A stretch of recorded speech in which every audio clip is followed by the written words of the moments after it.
long before the pyramids and spectacular temples that have come to symbolize ancient Egypt, King Narmer began the first dynasty of pharaohs. For more than 3,000 years, 345 pharaohs would rule Egypt. Some achieved glory and fame that still resound today. Among them, the pharaoh Djoser. Djoser marked a turning point in the history of ancient Egypt. He was more than a king, he was a god. What do we know about the life of this pharaoh, who laid the foundations for pharaonic civilization like no one before him? The pyramid represents the king ascending to resurrect in the afterlife. His reign was short, but during his time, he had the foresight to build a gigantic funerary complex. You have to imagine 5,000 years ago that there were 4 colossal statues standing here. Now, through insights and exceptional access from international experts, you're about to experience the true story of a ruler made immortal by his legend. He was able to achieve his dreams. We are going deeper and deeper underneath the step pyramid of Djoser. Here are the last secrets of the unique story It's fascinating.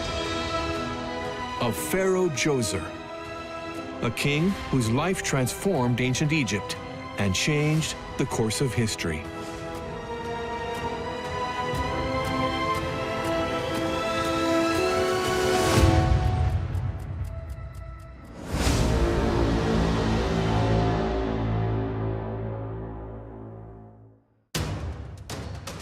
Saqqara. Here sits the oldest pyramid in ancient Egypt, but also the most mysterious. This architectural jewel, which is unique in the world, was built to honor one of the greatest kings of antiquity, Djoser. Djoser was history's first great pharaoh. He was one of the great builders who helped forge ancient Egypt as we think of it today. Djoser was one of the most innovative kings that Egypt ever saw. Who was Djoser, the man behind the legend? To unravel the secrets of this enigmatic pharaoh, we must follow in the footsteps of field Egyptologists and travel back in time to the Egyptian court some 4,700 years ago. We're in Memphis, the capital of pharaonic Egypt, 30 kilometers south of present-day Cairo, nearly 47 centuries ago. All the evidence suggests that Djoser was born here in the city's finest palaces.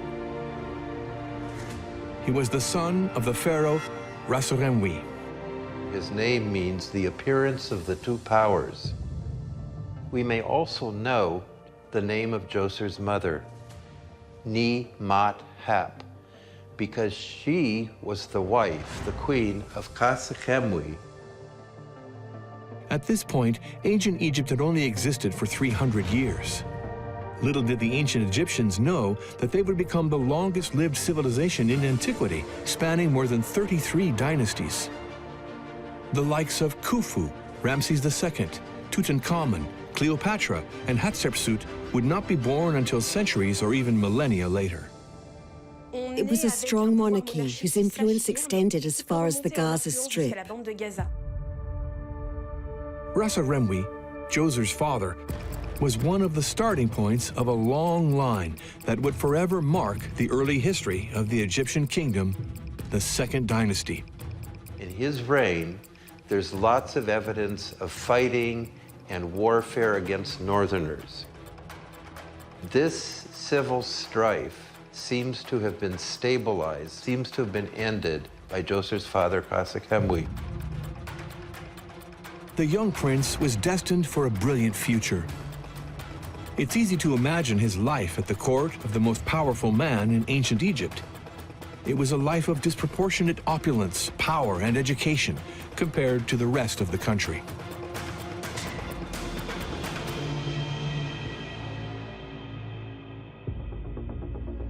It was against this backdrop of political stability that the young Djoser, also known as Djeser, ascended to the Egyptian throne around 2691 BCE. In Ras Romwe's tomb, seals with the names of Giza and his mother were found, proving that he did oversee his father's funeral. According to the tradition, whoever managed the funeral of his predecessor became the designated successor. As pharaoh, Djoser inherited a strong, unified country, not without its share of challenges. He must have been a soldier because he led expeditions in Sinai, he fought against people there, uprising of tribes, and so forth. But this time of war doesn't seem to have lasted. He had other plans and big dreams. He wished to continue in his father's footsteps and endow Egypt with its first wonders that would make it a model of civilization, the greatest the earth had ever known. He was living in a time where Egypt was peaceful, it was rich, and there was a lot of good administrative organization. So really, it was a golden age. He reinforced the monarchy by building some astounding monuments. Where now you don't need to think about fighting northerners. Now you think about making a monument that the world had never seen before. Djoser embarked upon a crazy project to build a funerary complex unlike any other before it. Covering an area of 15 hectares, this city of the dead was to be made more magnificent by the construction of the first pyramid ever built. This huge step pyramid complex shows us that Djoser was innovative.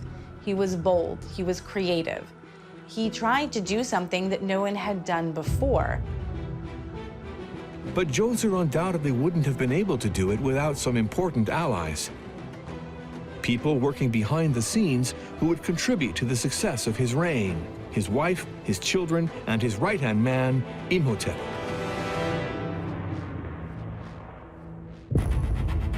The pharaoh seems to have been, above all, a family man who prioritized the women in his life. Evidence of their presence and their place at the king's side has survived the tests of time. Egyptologist Salima Ikram takes us on a tour of the Saqqara burial complex and invites us to look upon these extraordinary relics that date back to more than 4,700 years. What's amazing here is we still have preserved parts of statues of King Djoser. So we have his feet and maybe also the feet of his other family members, maybe his father, his wife, his mother, his daughter, or even himself shown with the gods. But unfortunately, it's only the feet, but it's still really cool because we have something of Djoser here. You have to imagine 5,000 years ago that there were 4 colossal statues standing here with Djoser sort of in charge of his funerary domain, making sure his pyramid was protected. The information available about his family is incomplete, but we do know the name of his queen. Her name was Hetepernebti. We know of Hetepernebti, Djoser's wife, from 2 little inscriptions. Although Egyptian kings had many wives, what we have from Djoser is the name of only one wife, and she seems to have been also perhaps his half-sister. In ancient Egypt, kings and queens were considered to be the descendants of the gods. In order to preserve this supreme bond, brothers and sisters were often forced to marry to protect the purity of their divine ancestry. That way, a pair of living gods could procreate and offer the throne of Egypt its next pharaohs. However, according to the information available to archaeologists, Djoser does not appear to have had a son. There was at least one daughter, Enetkis, and probably a second daughter named Nial-Hathor, but we're not really sure. In Djoser's time, only men could become pharaohs.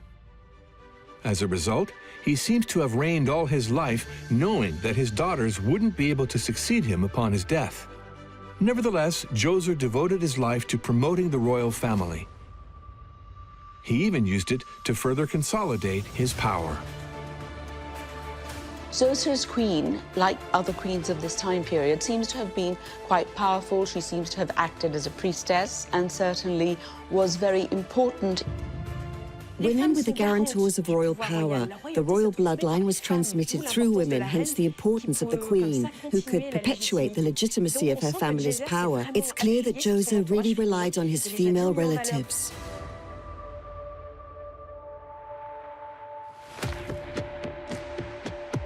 Djoser also had another major ally.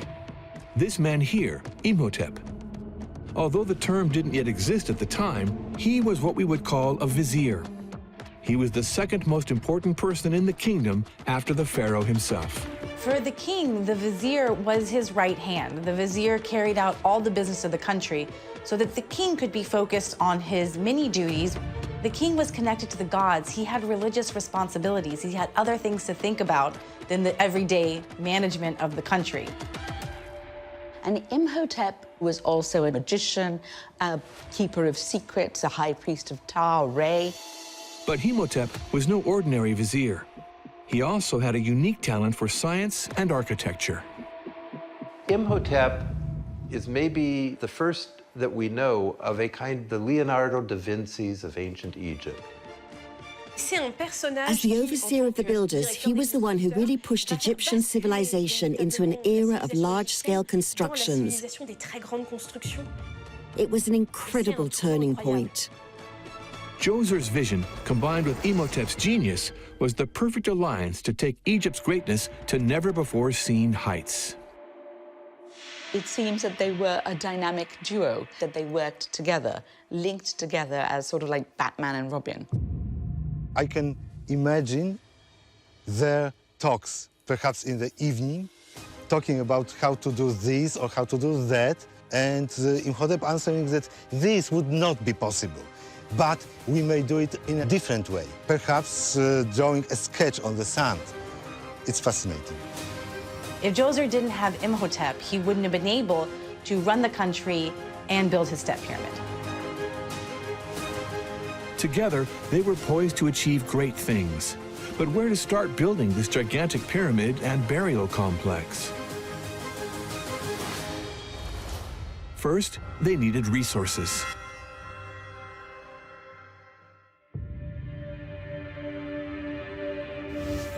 Meredith Brand is an Egyptologist at the American University in Cairo.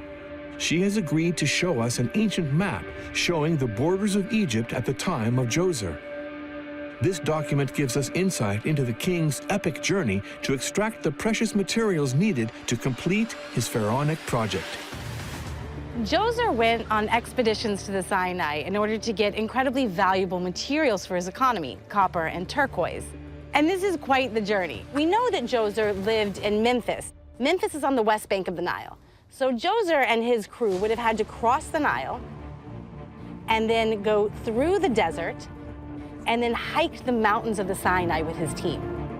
And in these mountains, they would have found copper and turquoise. And he left an inscription giving his name and showing him as a powerful king of all of Egypt. Then he would have to return back the same way and come to his capital at Memphis with the copper and the turquoise and proceed to use this and the revenue from it to build his step pyramid here in Saqqara.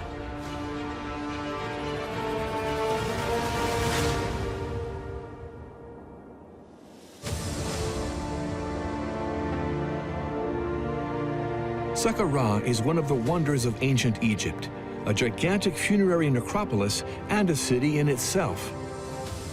Thanks to the prophets from the mines of Sinai and the talent of Imhotep, Djoser's vision was finally made a reality.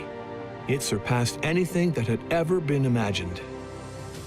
There had never been anything like it before. It covered approximately 15 hectares, whereas we know that some of the major cities were only 6. It was bigger than anything else. In this complex, in this rectangle, you could put not only the pyramid of Djoser, which is obviously here, but you could put the whole Great Pyramid of Khufu and still leave plenty of space.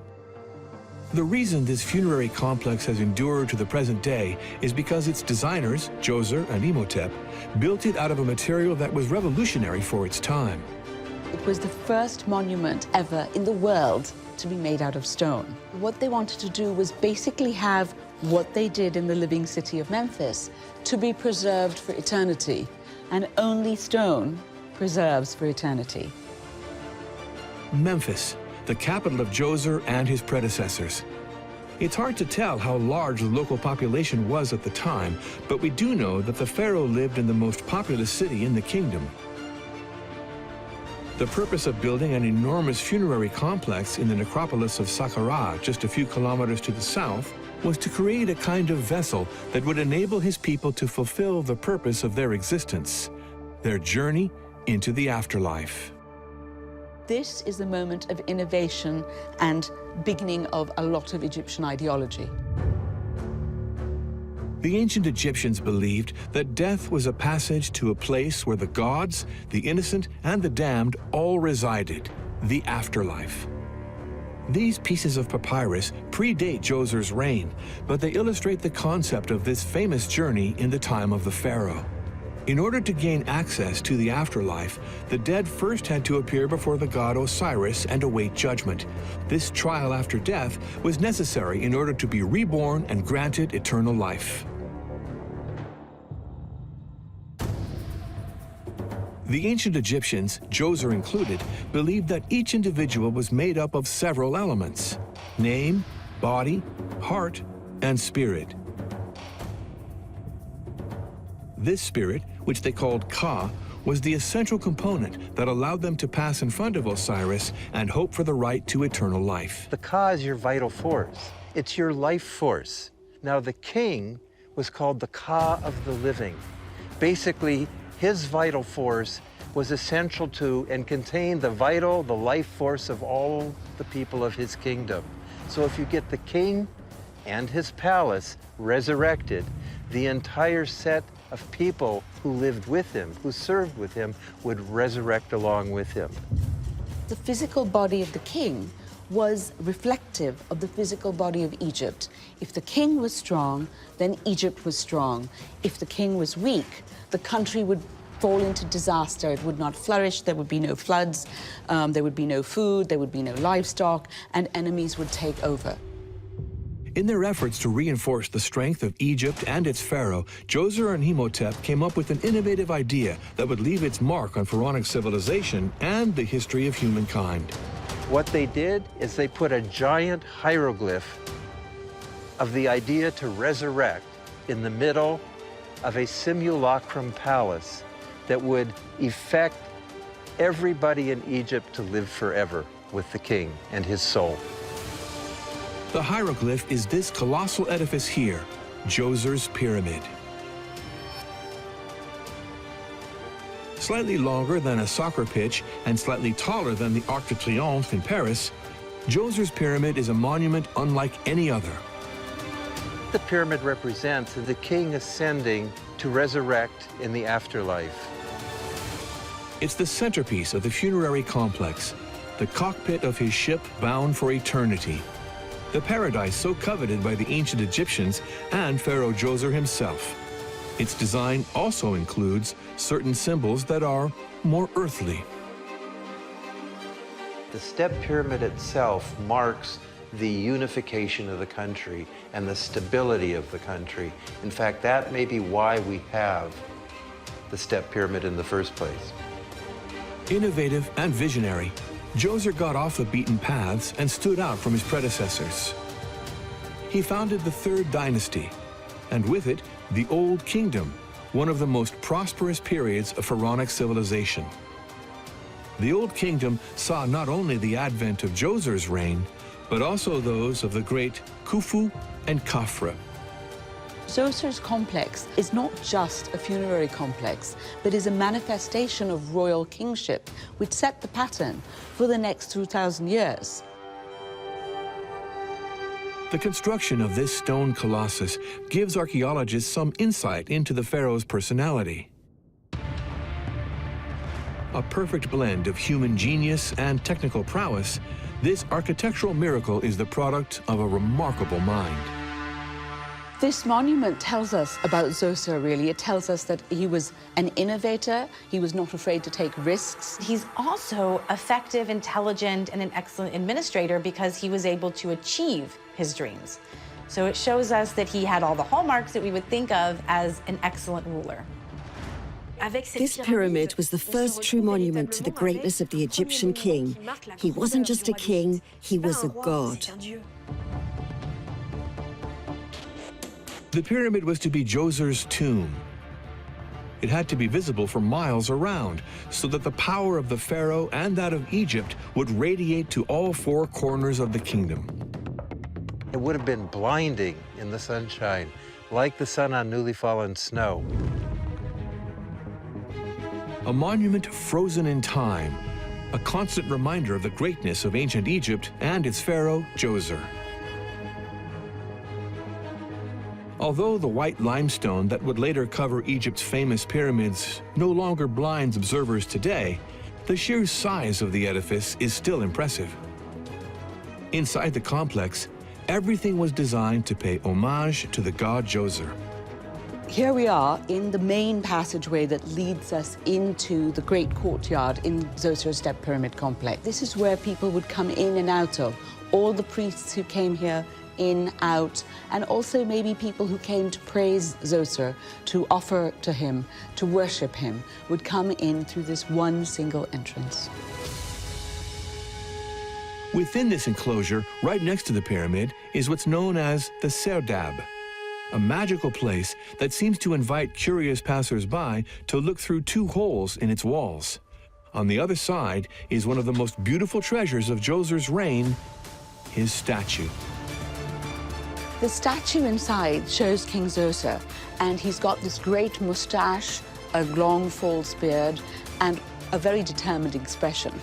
And of course, we don't know 100% if that's what he looked like, but probably it was modeled on him, and like any portrait, it was a little bit nicer than what he actually was. These holes are not for us to look in. They're actually for the statue of Djoser to look out, because they're organized from his perspective. Because this is where people would come, they would make offerings, they would pray to the king, and really where he would hold court for eternity. This statue is actually a copy. The original is here at the Cairo Museum, and a close analysis of it reveals many surprises about the pharaoh. This place is full of artifacts, but this is one of its masterpieces. This is the original statue of Djoser. It's the first life-size statue in ancient Egypt. This was a one-to-one image of the king Djoser. This is sort of what he would have looked like. This is his size. It depicts him sitting on a throne, wrapped in his headset robe. He's celebrating the jubilee of a long reign. This is a king in celebration mode. So this probably is him towards the end of his reign, once he's celebrated this monumentous occasion that marked him as a great king with a long, illustrious career. But upon closer inspection of the statue, Meredith Brand reveals its most incredible secret.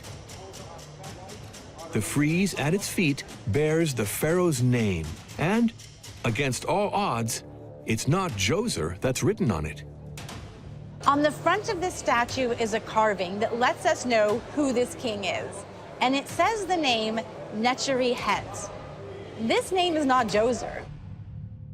Necherhi-Het means the one with divine flesh, the divine body, and undoubtedly the divine belly. Where did this name come from? How can this discrepancy be explained? Throughout his reign, he was known as Necherhi-Het. He was never known as Djoser. It wasn't until later in Egyptian history that Egyptian writers called him Djoser. It was a name that was given to him later. Giza means the holy or the sacred. Why was he given this name? To find out, we must travel 800 kilometers south of Saqqara to Elephantine on the island of Sahel.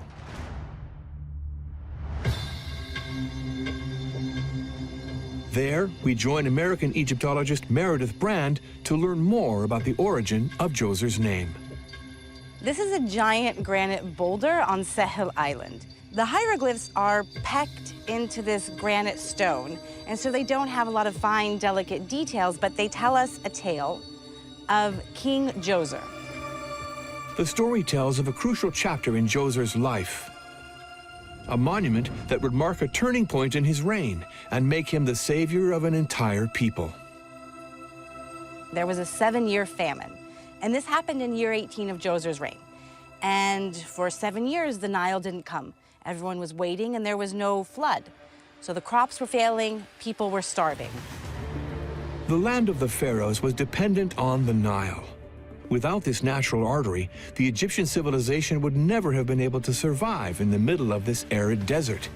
The story goes that when faced with this disaster, Djoser asked his right-hand man, Imhotep, for advice.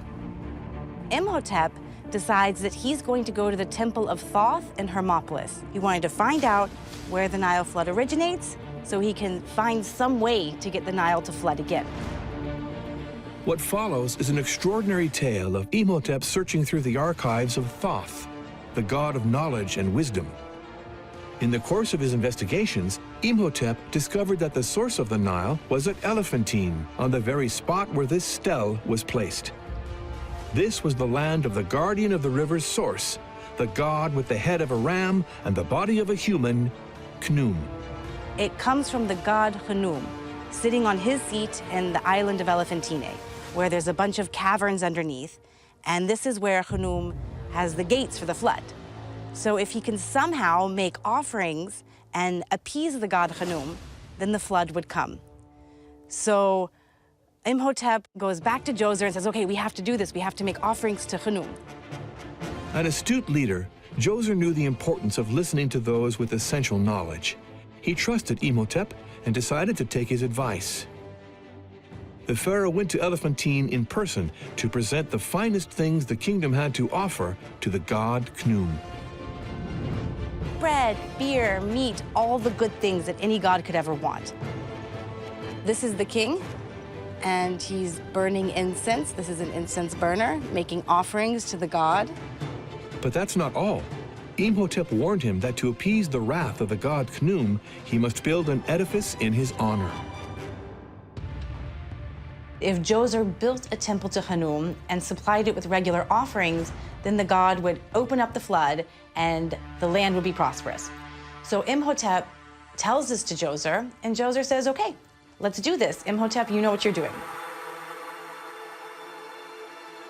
And he goes and builds this temple, and lo and behold, the rivers come, the flood arrives, and the people are happy.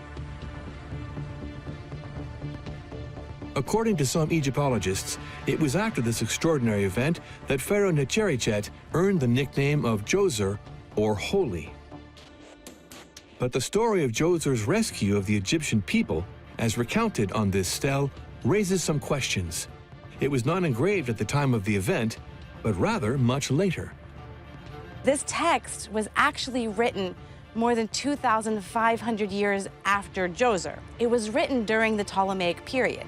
And we know this because the language of this text, the writing, the grammar, the vocabulary, all fits with the Ptolemaic language, which is quite different from the language spoken 2,500 years before in the time of Djoser.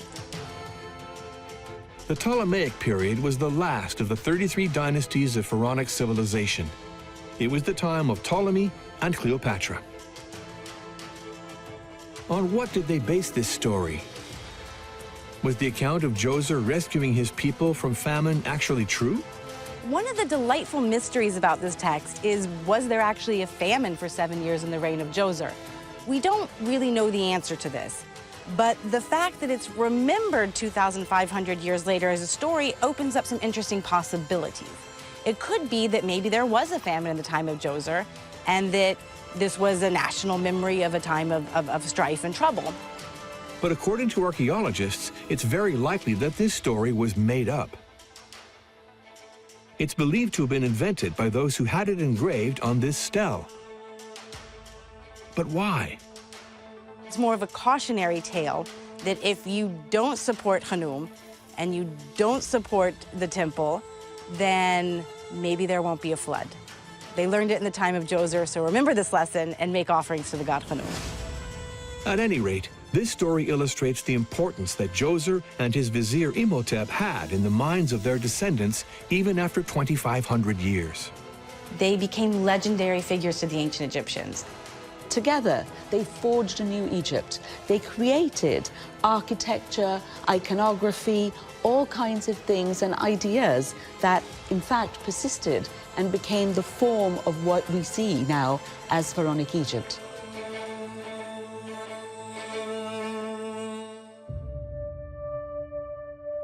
This image of living gods was already present during the reign of Djoser. Of course, the pharaoh was considered to be a de facto deity, but he wasn't the only one. Imhotep became so famous that he had a cult all of his own later on. But we know first about Imhotep because, very strangely, his name is carved on the pedestal of a statue that is for Djoser. This image stayed with them until their death, which remains a mystery. We know that Imhotep lived after Djoser. Imhotep's name is written on ceilings that were found in the pyramid of the successor of Djoser. So we know Imhotep was involved with another step pyramid in Saqqara. As for Djoser, when did he die? What caused the death of this great pharaoh? We don't have any documentation about Djoser's last days, but we can think about what it would have been. When he died, there would have been a grand funeral with pomp and circumstance and great mourning, so that this is when, of course, the pyramid complex would have been activated and turned into a potent machine for the rebirth and resurrection of the king.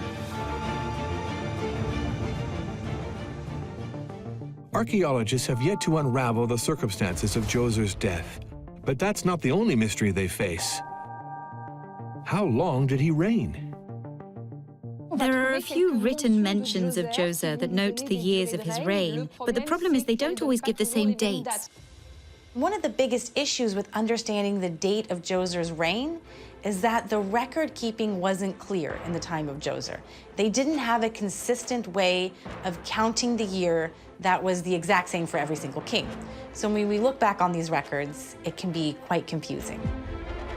One of the documents attesting to the length of Djoser's reign is this invaluable text, one of the greatest archaeological treasures in pharaonic history. The Turin Papyrus. This one-of-a-kind piece is on display here at the Egizio Museum in Turin, Italy. Egyptologist Cedric Gobey joins us there to help us solve the mystery of the length of Djoser's reign. Pharaoh Djoser is here, just after the title King of Upper and Lower Egypt, written in red, and right after that we have the length of his reign. Surprisingly, according to this, he reigned for only 19 years. This would mean that Djoser would have had his pharaonic funerary complex built in just 19 years. Egyptologist Mark Lenner and many other experts believe this is simply impossible. Can you imagine doing all of this in 19 years? The step pyramid itself, just the pyramid, shows 6 different stages of development. If you divide 6 into 19, you get a major redoing of the royal tomb every 3 years. Considering all his architectural achievements, it's very likely that his reign lasted for more than just 19 years. Other sources mention King Djoser's reign having lasted for 29 or 30 years. The fact that a whole decade is missing here could be explained by a simple scribal error. It's not uncommon for Egyptian sources to omit a few tens. It's quite common in ancient Egyptian accounts. So instead of seeing 19 here, I'd suggest we should read it as 29, which would make more sense. Pharaoh Djoser most likely reigned for either 19 or 29 years. We may never know for sure, but the scientific community agrees that his reign came to an end in 2648 BCE, when his successor ascended to the Egyptian throne. The identity of the next pharaoh is not certain, but is believed to have been either Sennacht or Sedamret. We know basically nothing of the end of Djoser's life. We know that he died and his successor came to the throne, but the exact events surrounding his death are completely unclear. We don't have the evidence to tell us any more about what could have happened to him. Nor is there any evidence of conspiracy or a violent death. In any case, it probably took at least a few decades to build such an enormous complex. It still hasn't been fully uncovered yet. New tunnels were still being discovered in the early 2000s. In an attempt to understand the final moments of this mythical pharaoh, American Egyptologist Mark Lenner takes us into a closely guarded location. We were given special permission from the Egyptian authorities to enter this forbidden sanctuary, which is closed to the general public. This is the innermost section of the pyramid, the tomb of Djoser himself.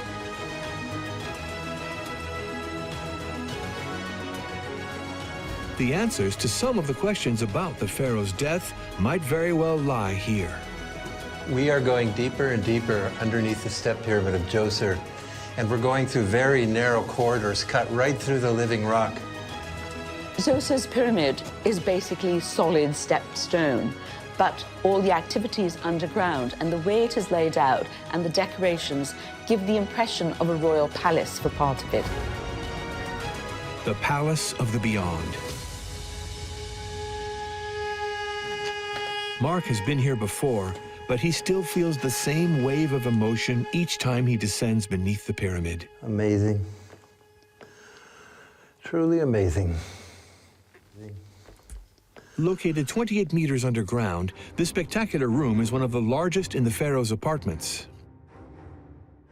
We have Djoser's name. His Horus name is an incarnation of the god Horus, the falcon god of kingship. And here's his name written in the rectangle, Nedjerichet. The rectangle actually symbolizes a palace. So this is his palace. It's a simulacrum palace for eternity. As far as we can understand, they thought that by simulating a primeval palace here in the underground, it would help Djoser to reign in a palace on the other side of death. One critical detail helps us to understand the vital importance of this room within the pyramid and Djoser's burial complex as a whole, which was a vessel for his journey to the afterlife. Another important point about this chamber, it is directly on line with what's called the King's Serdab outside the pyramid on the north side. The Serdab is located outside the pyramid. It's there that we find the statue of Djoser, the original of which is at the Cairo Museum. Positioned at a 13-degree angle, it was designed as a launch pad to propel the pharaoh on his final journey. The story is told on the walls of the Palace of the Afterlife. This is kind of the last step of Djoser, but they render this in another way, almost like a comic book, like Asterix and Obelix. They actually show Djoser in these doorways, walking through the ritual that will eject him to the northern stars. You can see that over here. For all the world, he's an ancient astronaut, ready for takeoff to the circumpolar stars that they call the imperishable ones, the stars that never rise or set as they go around the North Star. These stars also appear on the stone blocks that formed part of a vault in Djoser's tomb. Look at the stars on these blocks. They're beautiful. And they're the oldest known stars, probably from a ceiling, in a long tradition of star-studded ceilings in ancient Egyptian architecture. They have special meaning, referring directly to the beliefs of Djoser and the ancient Egyptians. It's the goddess Nut, the sky goddess, who is at once the king's mother, but also his celestial destination. It's womb and tomb combined. By putting the pharaoh's mummy under a star-studded ceiling, you are putting him in a womb that ensures his rebirth. Tomb and womb always went together for the ancient Egyptians. These blocks would have originally been located above what is the most incredible room in the pyramid. This enormous well, some 30 meters deep, Djoser's burial chamber. Right here, we're next to the granite vault where they buried King Djoser, Nedjerichet. This is the masterpiece of the whole pyramid complex. It's the centerpiece. This vault is like a battery that powered the whole pyramid complex. When they put Djoser's remains inside, they sealed him in with a granite plug, cylindrical shaped, that alone weighed 3.5 tons. The plug put in place, and all this packing around it, it was literally like a battery that powered the whole spiritual resurrection of Djoser, so he could shoot up to the circumpolar stars and reign forever in his simulacrum royal palace. After being buried, Djoser would reign between here and the afterlife for all eternity. But when the first Egyptologists entered the tomb, they came to the crushing realization that they were not the first to visit the tomb. Thousands of years earlier, Djoser's final resting place had been ravaged by his greatest enemies, grave robbers. Now, when archaeologists came in the early 20th century, they went inside and found human remains when they were rummaging around in the rubble fill of the vault. These human remains, possibly that was Djoser. It was a tragic ending for the man who laid the foundations of a phenomenal civilization. We don't know where Djoser's mummy is today. It probably disappeared a long time ago, but his name lives on forever. Djoser wanted to give Egypt an extraordinary tool to assert its greatness in the centuries and millennia to come. Not only did he achieve this in his own lifetime, but it was also carried on in subsequent generations. He marked a turning point in the history of ancient Egypt, as his funerary art was copied and built upon by the pharaohs who followed him in the 4th dynasty. Without Djoser's vision and the genius of his architect, Imhotep, the magnificent pyramids of Khufu, Khafre, and Menkaure never would have seen the light of day. Pharaoh Djoser became not only a role model for his successors, but also a compass pointing the way for the whole world. Giza probably acted like a kind of magnet. From the end of the 5th dynasty onwards, the pharaohs began to settle in the direct vicinity of Giza. The last king of the 5th dynasty, Unis, put his pyramid at another corner of the Djoser complex. People wanted to be close to this complex. It had what Egyptians today would call baraka in Arabic. It had a special spiritual blessing, and they wanted to be near that. But the pharaohs weren't the only ones who wanted to be buried in Djoser's funerary complex. Kamil Kiraskevich is a Polish Egyptologist who's been excavating the area around the pyramid for more than 40 years. He recently discovered this extraordinary burial site, which reveals just how much Djoser was loved and admired. It's only towards the end of the 5th dynasty, so several centuries after the death of Djoser, that ordinary people were started to be buried there. But on the other hand, they were not completely ordinary people. You had to be very rich to be able to afford a tomb like this. So the people buried here were from the uppermost strata of the Egyptian society.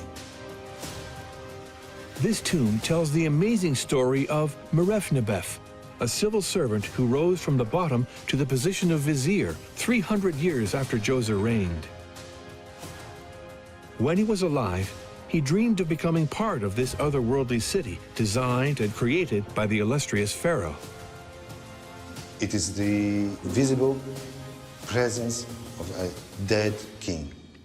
That's why he and his colleagues decided to be buried here, to rest, to live eternally, in a sense, in the shadow of Djoser. In the accessible areas, subsequent generations marked their respect for the great king by engraving it on the rock. These graffiti are extraordinary because they show how powerful Djoser was and how much his memory lived on over 1,000 years after he died. So for the Egyptians, he was a superhero. Without his pyramid, it's very likely that this man's reign would have been erased from the records of the past and forever forgotten. But his vision, talent, and resources earned him a place among history's greatest pharaohs and the pioneers of an exceptional civilization. It's so unfortunate that we have such little evidence of Djoser other than the step pyramid, and it makes us want to know more. We've only uncovered 5 to 10% of everything the site has to offer us. With regards to the Third Dynasty, any new information we can recover could potentially provide us with more pieces of the puzzle to Djoser's reign. Day by day, Mark, Salima, Meredith, and Camille all strive to unveil some of the many mysteries still hidden by the Saqqara necropolis. It will take many more centuries and many generations of Egyptologists to unlock all its secrets. The secrets of an eternal pharaoh who contributed to the glory of antiquity's greatest civilization.